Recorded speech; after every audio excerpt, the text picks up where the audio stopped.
Welcome to Life Devotions. I'm Robert Maasbach. You know, there are many voices. Jesus said, "My sheep will recognize my voice." And he also says in his word, listen to what the Holy Spirit says. Hear the voice, and when you hear the voice of God, don't be resistant, but be recognizing, be acknowledging.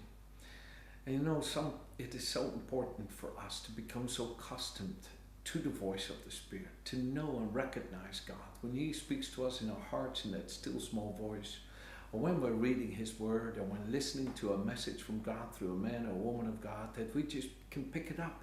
We just hear the Holy Spirit speaking to us and helping us and directing us and correcting us if need be, but comforting us and strengthening us. And you know, I think about a situation of a great king. Hezekiah was his name. He had a good friend, and his name was Isaiah, the prophet Isaiah. One of the biggest books in the Bible, 66 chapters, came from this great man, Isaiah. And Hezekiah was living in a day that it seemed like his troubles were always out there, but his blessings were too. He had a mixture of tremendous blessings and tremendous troubles. And here he was being surrounded by a king called Sennacherib that came up against him. And this king was mocking him. This king was looking at him and thinking he was powerless, and thinking that he had nothing he could do to help himself to resist him. And that seems to be something that we all go through in life sometime.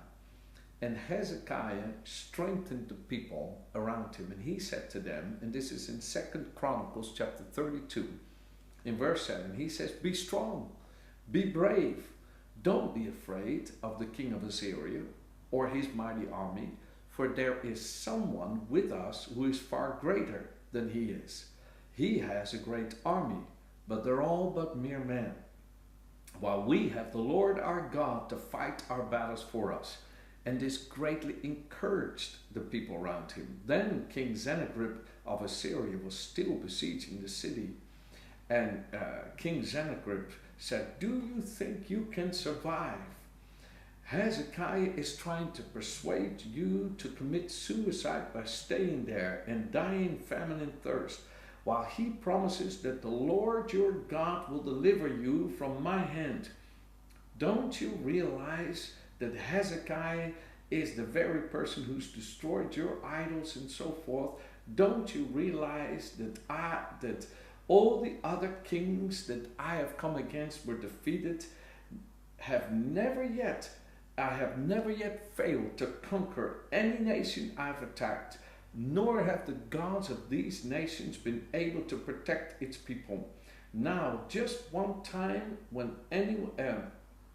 name just one time when anyone anywhere was able to resist us successfully. What makes you think that your God can do any better? Don't let Hezekiah fool you. Don't believe him. I say it again, no God of any nation has ever been able to rescue them from my hands."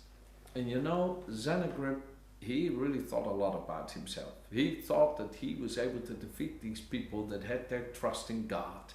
And this is the thing that you must remember. Sometimes all you've got is trust in God. You got nothing else, but that's enough. And often that is what the Lord's looking for. That when we have nothing else to lean on, maybe because of physical circumstances, maybe because of financial circumstances, maybe because of situation in our marriage, maybe their circumstances are so dire that we have nothing else to depend on but the Lord. But friends, if you lean upon the Lord and trust in Him with all your heart and expect Him to show Himself strong in your life, He will. That's what Hezekiah did. You know what Hezekiah also did? He got together with Isaiah the prophet, and they began to pray together. And this is the first thing I want to encourage you with. Trust in the Lord with all your heart. Second, get together with somebody else who has faith that Jesus is the same yesterday, today, and forever, who believes that His miracles are true today. And pray together. And believe that as you pray and trust God for the answer, He will work a miracle. Do you know what happened that night in this story here in Chronicles?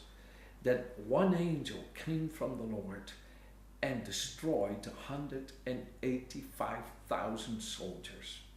Sennacherib returned to his own country, and he was killed by his own family because he had gotten such a defeat, or perhaps because he had come against God and his people. Friends, I want to encourage you. Put your trust in God. Listen to his voice. When so many other voices are out there telling you you're not going to make it, you'll never live through this will never happen in your life, you're no good, God can't trust you, you might as well give up on him because you've made too many mistakes. Don't listen to those voices. Listen to the voice that says, trust me with all your heart. Lean not on your own understanding. Delight yourself in me. I will give you the desires of your heart. Commit your way to me. Trust also in me, and I will bring it to pass. Put your faith in a good God, in a merciful God, in a gracious God. Don't lean upon circumstances that were negative in the past. Lean upon God's never-failing word.